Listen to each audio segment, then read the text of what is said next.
Hello and welcome everyone in another episode of Researcher Celebrity. Today we have Dr. Monika-Gulia with us as our researcher celebrity. A brief about Dr. Gulia is she has done her bachelor's, master's and PhD from MDU Rohtak, after which she moved to Johns Hopkins for her postdoctoral fellowship, which was awarded to her to carry out her postdoctoral work.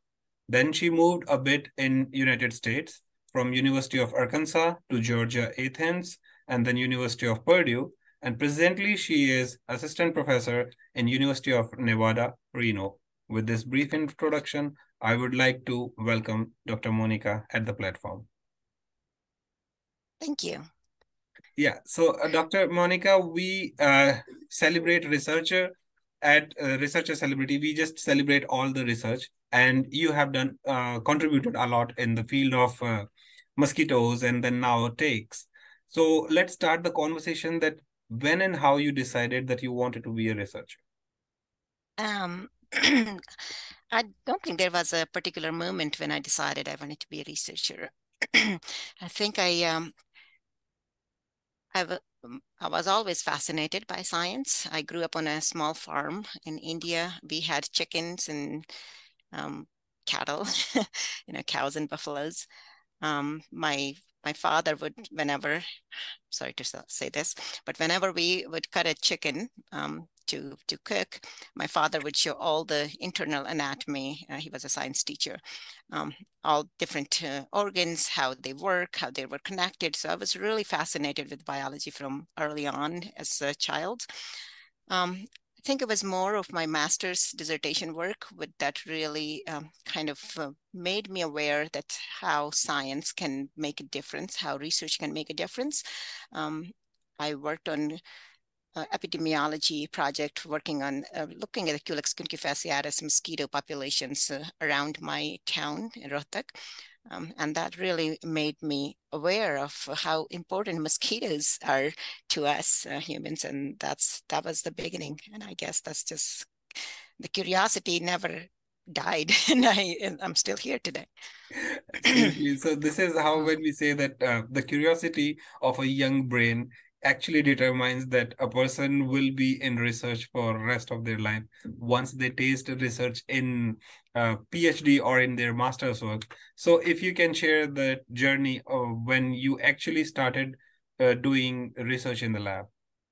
So that was my master's program. So I was actually I did my master's in environmental sciences. So at that point, MDU had this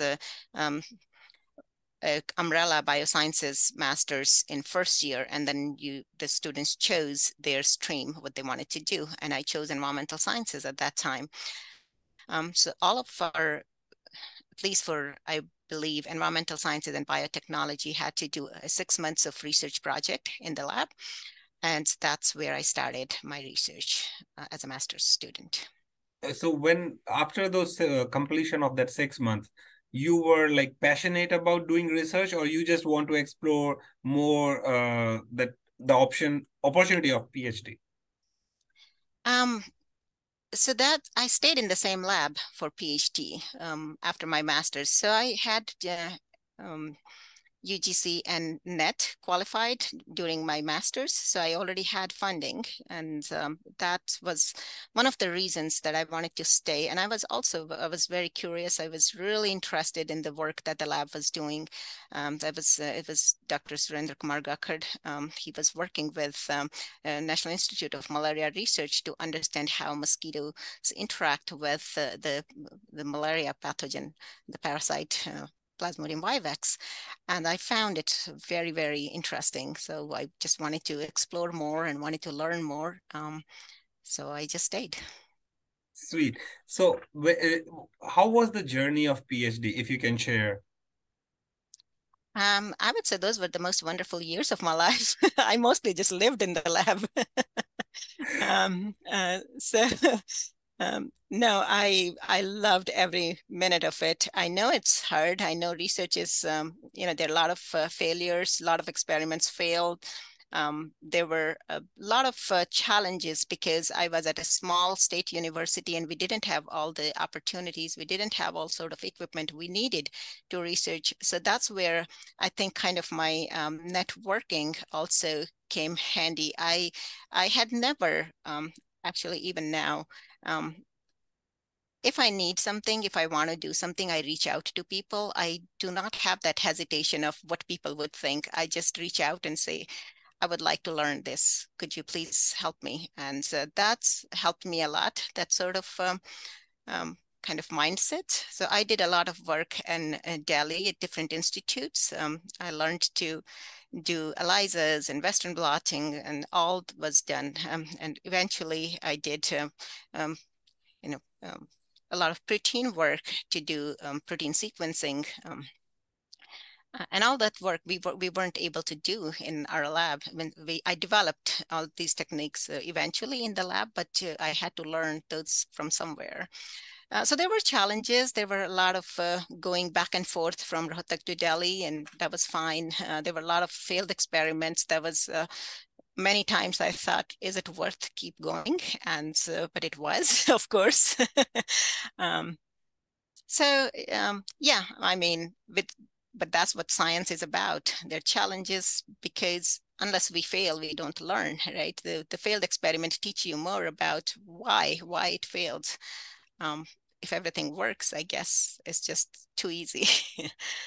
Absolutely. I think not many of the researchers can say that the PhD was the best time of their life, which you just said, which can be motivating for many of the budding researchers who are thinking to get into PhD and are scared because of the stories out there that people like students have moved out of the PhD even after 3 or 4 or 5 years sometimes, which is sad. So regarding the your experience in your journey, that you just mentioned that there were times when you thought that does it like worth pursuing it, or shall I take, just quit in there? So when those thoughts came, what was your rescue way? I think it was just my love for science in general. That was always like, okay, if I quit now, what do I want to do next? And then it's the answer always was, I want to do research. No Mhm. matter what, whether I complete my PhD or I become a researcher, it will always be research. So why not complete my degree then and see what's out there? So I think it was, yeah, just a love for science that kept me going. Nice. And this is the passion which we always talk about at Researcher Celebrity and also in general, that if you are passionate about something, if you are in love, then it is tough to say no to that thing. And Yes. that's exactly what you said. Yeah, no, absolutely. I think it's just, you I think that's how researchers are. They have a fire within them. That's just to explore more, to know more, to discover more. Mhm. And every question, and I think I will say this quote from our our famous president as it's dream is not what you see at night, right? The dream is what keeps you awake, and that's exactly what science is like. When it's you're trying to sleep at night and you're thinking about your experiment at the same time, and then something just clicks like, oh, okay, maybe if I just change this one particular thing, it might work. And I think that's what I always felt about science. It just Absolutely. excites me. True. And speaking of Dr. APJ Abdul Kalam, that's what he said, and he lived his life that way. He did. He always wanted to be at work even till he retires from life. And he did the same thing has happened to him, which is true for most of the researchers. They never give it. So age is not a number in research. That's what we have Yeah. seen. And Mm-hmm. people have shown it. Even now, when we say doing theoretical physics, or people are still working on Einstein theory or, Newton's thing, following them. So sometimes research can be beyond you.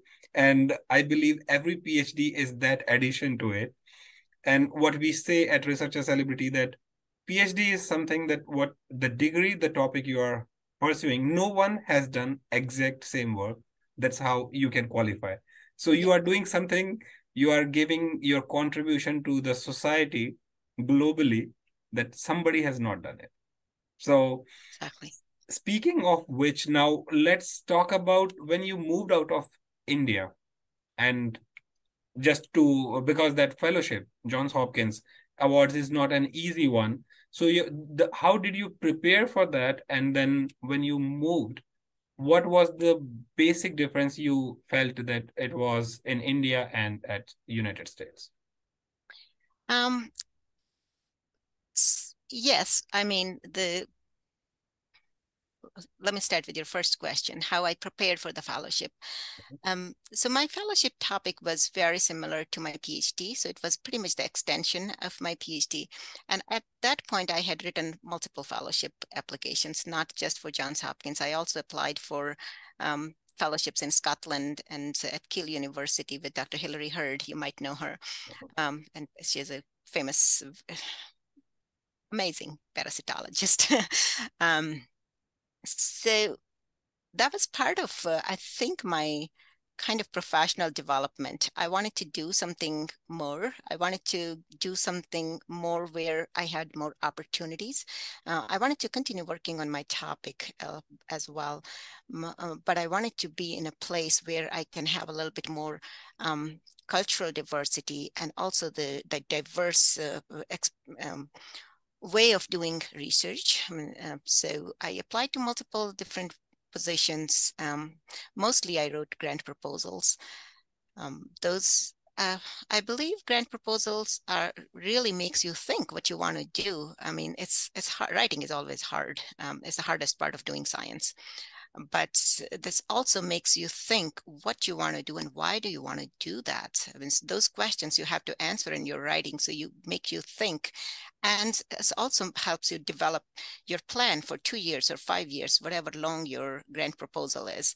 And that's what I was doing when I was writing my thesis, my PhD thesis. I was also writing all these grant proposals to different funding agencies and see where, luck takes me. um, I had wonderful conversations with Dr. Hilary Hurd and Dr. Peter Billingsley. He was at that time, he was not at Scenaria. He was at Aberdeen University in Scotland. I had great conversations with them. We developed the projects together. Same with Johns Hopkins. I had absolutely wonderful conversation with Dr. Nirbhay Kumar, my PI, and we developed the project together as well. After moving to the US, I actually hear a lot from people that how hard it is um, to go to a new country and establish yourself. I had an opposite experience. I just loved being around people, and people were so supportive. Every single place I have worked at, I mean, this is my fifth university I'm at, I have never felt out of place. It's, I think just people, I've been just lucky. I have met the wonderful people, absolutely amazing people from all different cultures. And I learned a lot about cultures and I learned a lot about science from them. So it wasn't really anything challenging for me. I was just happy doing what I always wanted to do.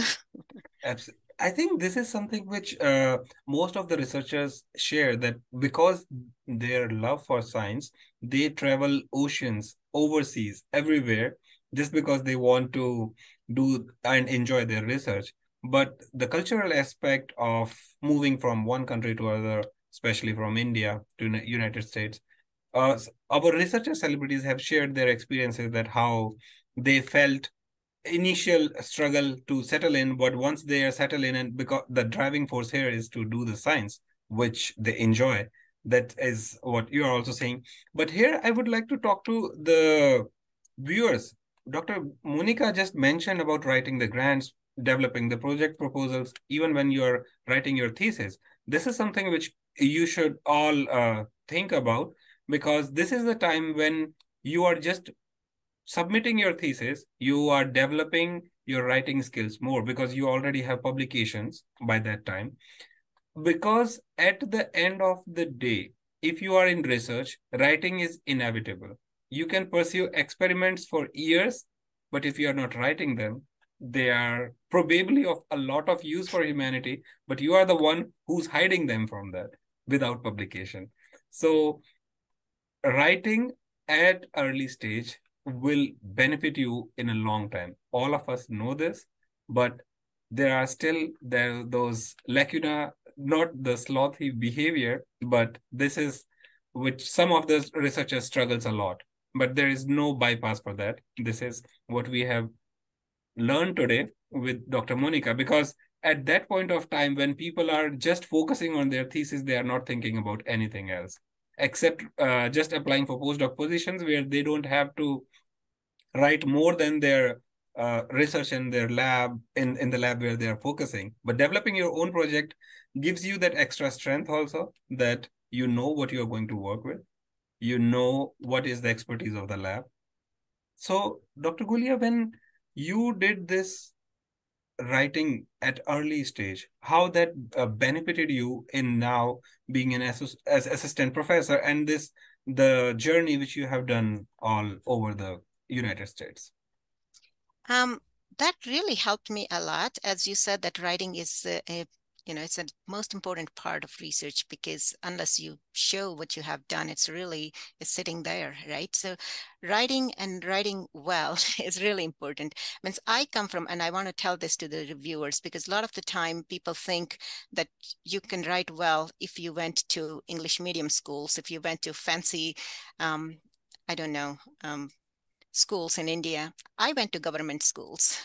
All my education was in Hindi medium, so I had absolutely no strength in English, but I pushed myself. And as you know, that in India, the science, once you decide to go in science in 11th grade, it all switches to English, right? So it was a little hard for me for my 11th, 12th grade, and I suffered because of that. I had lower percentage, but I pushed myself and I learned. Uh, Writing, I think one of the easier part of writing grant proposal is when you're writing your dissertation, your thesis, because you already have questions, right? What's next? And then you can write about it. How it helped me is actually having my own funding to come to the US was a huge benefit. Then I could show that I could apply for green card easily, because I could show that, well, I have already set myself apart from my peers because I came here with my own funding, that a university believed in me, right? And that also helped me write the next proposal and the next proposal. And now I'm an associate professor at UNR, and my whole um, my 80% of my job is writing grant proposals and manuscripts. So having those skills developed early on really helped me to get to where I am today. So now this brings us to the topic of, because in India, that is the reality, that people think that if you are great in English, you can do a lot. Mm-hmm. The reason why we have these conversations with our researcher celebrities in English is because in India, there are so many parts where you cannot just go with Hindi or with any other regional language. So it Mm-hmm. serves as a bridging medium that you can converse with it within India also and abroad, obviously. For a bigger goal, English is something which is required. But what I would like to tell to all the viewers here is, like, if you are ready to do research, if you are ready to do what it takes to walk that extra mile, Dr. Monica is the living example of that. Okay, if you are going to government school, nothing can stop you except you, if you are ready to do all what it takes. And writing in research is very important, but having the conversation in general is something which researchers are not known very good at. Here I would like to ask you, how do you see this writing a grant and conversing or conveying your research to a person who has no idea of the background of the research? So we do this exercise in my lab. Explain your research to a 5-year-old. Mhm. Or explain your research to your grandma, who has absolutely no idea what you do. So it's really important to be able to have that 3-minute pitch, or what we call elevator talk. So where you can, in very simple terms, you can tell what you do. That's I think, yeah, those are two very different things, writing and communicating your science. And I think really the communicating your science, it more you do it, it's better it's get. And also practice, practice, practice with anything, writing as well as communicating. It's mostly just practice. So you have to practice. Write a script, practice it in front of a mirror, practice. Right now, nowadays, everybody has smartphones. Just videotape yourself or audio tape yourself and just play it back and see where you need to focus on what you want to do next to improve your, to make your conversation better, make how you're presenting your research better. Those things are I think much easier nowadays than it used to be when I was doing PhD. But I think the most important part is practice. So you have to practice. You have to keep practicing. I know when you are, especially I know my limitations. When I was in India and I didn't speak much English, and I was working in Delhi doing a lot of experiments, going to different labs, and then in Delhi, when you come from a small town, you don't think about people from different parts of India who don't understand Hindi. So you have to speak English. It's just the way it is. I know that I probably spoke pretty bad English, pretty broken English when I spoke to my colleagues in Delhi, but it is what it is. As long as people understand you, you got to do it. And you get better more you practice. Absolutely. And this is something which always people do say about languages, that language is just a way to communicate. If you can convey your message, doesn't matter what language you have used. That is absolutely right. And for all the viewers, that talking to the grandparents and to your friends who have no idea about what science is, what your topic is the best way to prepare for yourself, because if you can convince them or convey your message to them, then researchers are the easiest piece of cake you can converse with. So now going back to the research in the two different countries, when you were doing research in India and now here you are leading research at United States, how do you see the evolution of research in India and the researchers also? Well, that's a tough question because I have my friends from PhD who I talk to, but I don't really have a lot of communication with other researchers in India. It's interesting that I work with a lot of other countries, people in a lot of other countries, but I don't really have any collaborations in India.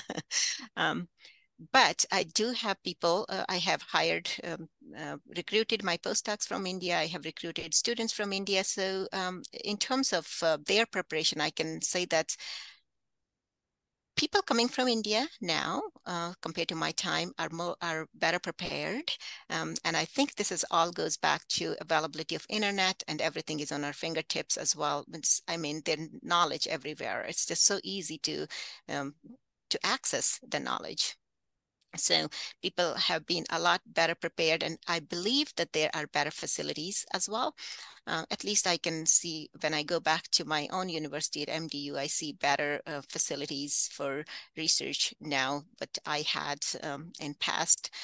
Comparing that to the US is, well, so one thing I always say, when I was in India finishing my PhD, I also worked at International Center for Genetic Engineering Biotechnology. So most of you know it for short for ICGEB, which is a premier institute, research institute in Delhi. And when I worked at ICGEB, I think I already had made that switch. And I believe that's probably why it was easy for me to move to the US, because I had already moved that switch from MDU to ICGEB, which is the labs there are as well equipped as any US lab. So that was wonderful. So people, I believe researchers in India have all the facilities now, at least at the bigger, better premier institutes. They have everything they need. And now leading in the US, I think I have the similar, I see that just like ICGB, I'm able to provide all sort of support to my people, my students, my postdocs, my research scientists. One of the interesting part that I have learned in the US is how much undergraduates are involved in research. And I have students coming as a freshman, that would be first year of college, starting in my lab, doing research. And by the time they leave college, they are as good as any starting PhD student. I mean, just amazing to see them flourish, see them grow from an undergraduate all the way to a fresh undergraduate all the way to the senior year. And also high school students. The opportunities for high school students are so many here. I believe the things are changing in India, and this is possible in India as well now. The high school students and college students have opportunities. That wasn't the case in my time. So I think having that passion and having a place to actually ask the questions and do the research early on in the career really helps students wherever they are in the world. It doesn't matter where, so India or US. Oh, I think this is something which is very motivating. And if you have a clear vision that you want to do a research, if you're a graduate student or undergrad, summer training is a very viable option. And Empowering Science Foundation do gives this platform where you can write it to us, and then even if you want to go to academia or to industry, we can put you in there for your summer training. And as Dr. Monica just mentioned, that the early you start, you always had that an edge, because now you can explore your ideas, get more interested in research is something which I think happens with most of the researchers. When they are just reading it in books, it's different. But when you start performing your own experiments, then you can see the DNA pellet, although not the structure in there. But you are very happy when you do the DNA isolation for the first time and see that pellet, that, hey, I got the pellet. Thousands and hundreds and thousands of people have done that every day. But the joy you get when you are doing it for the first time is something to work towards too. And every researcher, I believe, if you have a soul of researcher inside you, start from anywhere, because we have seen the success stories where people were clear even from their school level, like at 10th and 12th, that they always wanted to be a researcher, not like engineer or doctor. So we do have those also. We have researchers, celebrities with us who always wanted to be a doctor or engineer, but ended up in research and did marvelous in research.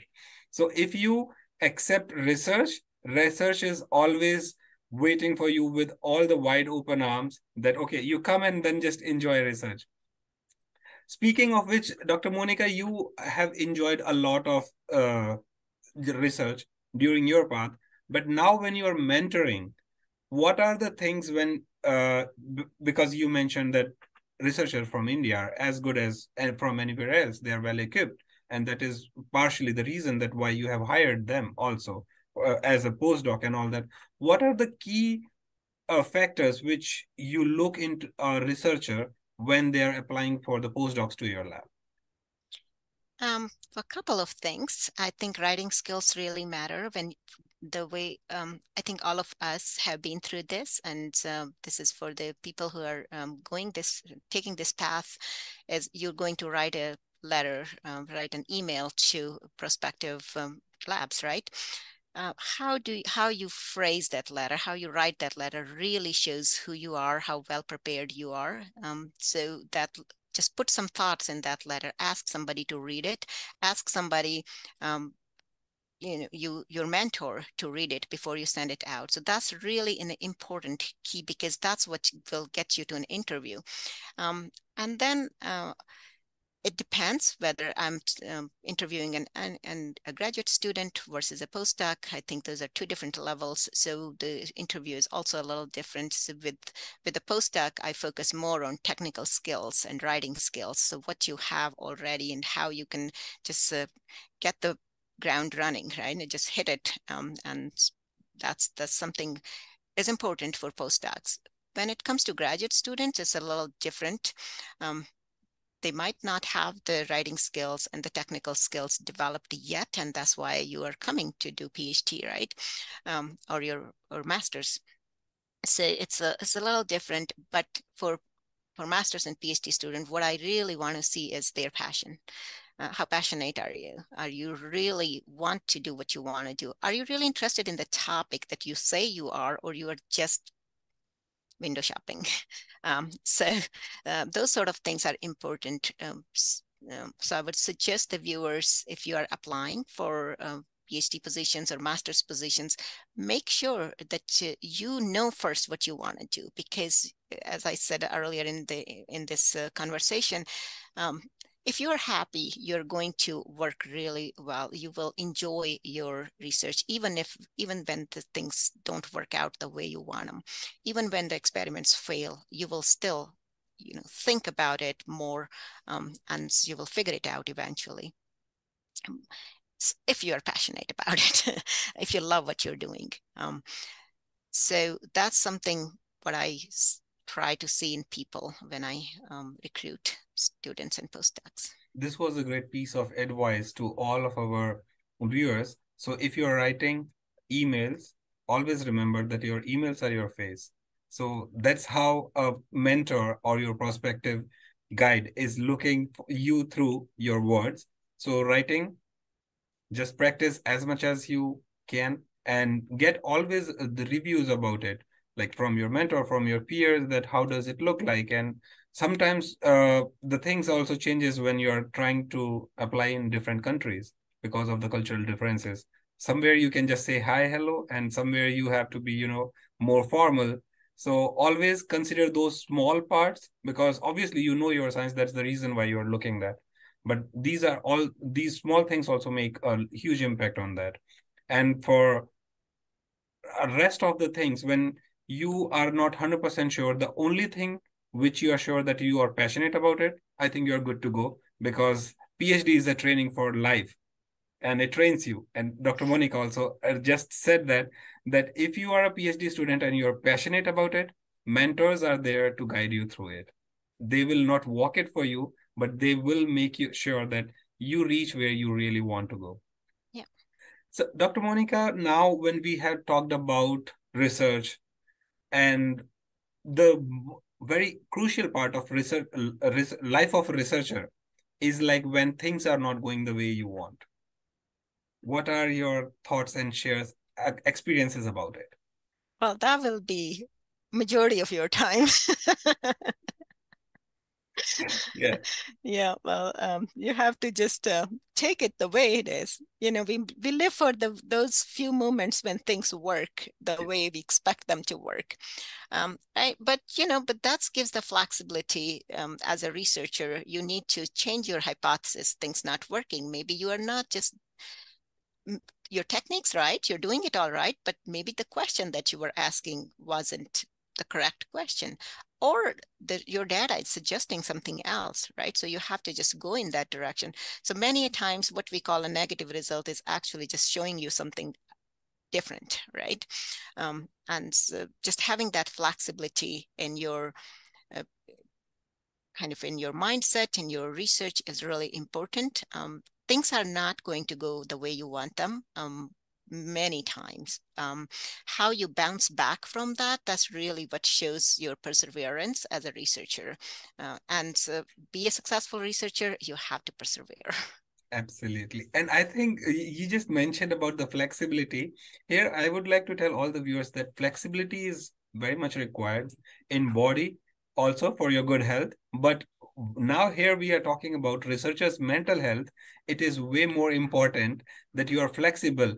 And for PhD, they always say that don't marry the idea. Sometimes you have to be flexible. The things are not going the way you want, the outcomes are not the way you want. But if you're flexible, you will always see that, okay, I want to do this, something else is happening, then there has to be a reason. That's why you are doing research anyways. So be always open for that things, especially given case of biological systems, have their own way to behave. And you have to understand their way instead of telling them what you want to Forcing. do. Yeah, Yes. absolutely. Yes. Because, Another yeah, thing to keep in mind, if I do add, I'm sorry, yes, please. is your peers and your mentors, talk to people, connect with people, and discuss your research. You might be thinking all along about something else, and if it's just a fresh pair of eyes looks at your data and they see something different, a different pattern. So it's important to really talk about your research with your lab, even outside your lab, with people, whoever wants, can have time to look at your data, help you determine, help you figure out what's going on. So communication, as we already said, is really important, and it's very, very important to grow as a researcher. Uh, that point noted, and also here to add on to that, that sometimes what has been observed, and there are stories where a person from a science background discussing with commerce or arts background, and they get the solution from there, because we are so tunnel vision that we don't go out of that. And this is also something which is required when you are having the conversation about your research. Be it positive, obviously you don't go and tell anyone else because you're just publishing it. But when it is negative, which is quite a time in researcher's life, so always keep yourself open to talk to anyone and everyone you have the ears of, because I know that there are times when your friends are not very supportive. They don't want to listen to your failed experiment. Family also says that, okay, you chose this for you, so do it by yourself. I would like to ask Dr. Monica, how was the role of family and friends in you being a researcher? Um, well, I think I owe it a lot to my family. They gave me full freedom to pursue whatever I wanted to. Um, you know, both my parents were teachers. They always instilled the love for reading in us. So we read um, pretty much all summer vacation. We read, and nobody forced us. It was just like that's how the family environment was. Um, as a researcher, as I grew, I know there were times when it was really, things were hard.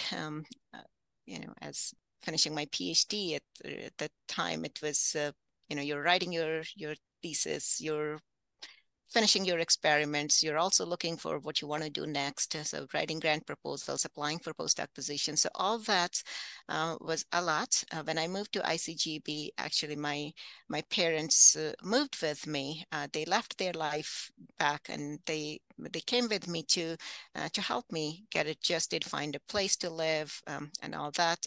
After that, they moved back, but they were always there. My parents have been omnipresent in my life. They have always supported me. They have always said, you know, when things didn't go well, they always said, you will bounce back. We know that. It's just okay. It's just a phase. And when things went well, they were always there to cherish. So I would say my parents and my sisters, I have 4 sisters, they have been really my strength. And now, of course, my children and my husband and I, we collaborate on a lot of projects. We work on very similar areas, but different model systems. So we are each other's critiques and collaborators. Nice. So we are walking towards the edge of the conversation, but because you mentioned this, now let's take a minute to just say that how does it feel like to have a significant other, your partner, in as a researcher also? It's amazing. I mean, I wouldn't do it any other way. um, I think it just makes it easy to have those conversations. I think sometimes it's a little too much because you never leave work at work, because work and home boundaries kind of just blur because you talk about science all the Yeah. time. Um, but it also helps to see a different viewpoint as well. And as I said, we are each other's critiques. We Mhm. look at, so everything my spouse, my partner, he submits a grant proposal or manuscript, he always asks me to just give it a read over, and I do the same thing. I always ask him to read it over for me. So we get these comments from a different perspective, from a different person. Okay, why this and this doesn't make sense and all that. So it helps a lot. It also helps to understand why I need to be in the lab at 1 a.m. And why I need to spend my whole weekend in the lab, because we understand each other's and we know that this is research. Research never stops. Sometimes you have time point that needs to be at midnight. You have experiment going on that you can't stop, or you have to feed the mosquitoes, right? So those of us who work on mosquitoes, that we both actually do. So it just makes it easier to have somebody who understands your work and your passion. Sweet. And this is for all of the viewers who are researchers and have this mindset that they don't want to marry a researcher because of obvious reasons. What just Dr. Monica has mentioned might have given you a new perspective now, which you can consider and being more considerate for fellow researchers.